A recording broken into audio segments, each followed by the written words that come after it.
ambao tume ikiwa mwenyekiti pamoja na makamishna wataweza kutoa uamuzi huo ikiwa wataweza kuongeza muda. Lakini kulingana na bajeti iliyokuwa imetengwa kwa ajili ya zoezi hili itakuwa ngumu kuongeza huo muda kwa sasa. Kwa sasa.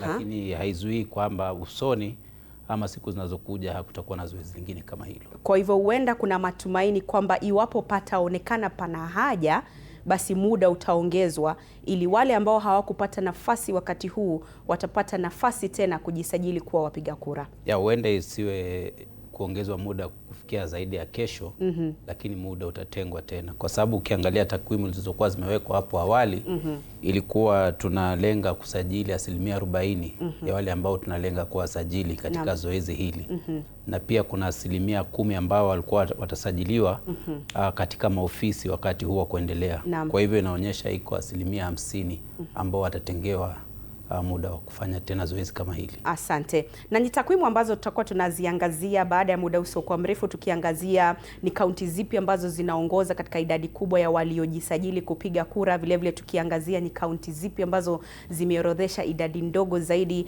ya wapiga kura wapya. Lakini kabla ya hapo nimshirikishe Anthony, kwa mtazamo wako, tunaona kwamba idadi ya wapiga kura imeongezeka kwa milioni 1.8. Labda inaashiria nini tunapokaribia uchaguzi wa mwaka 2027?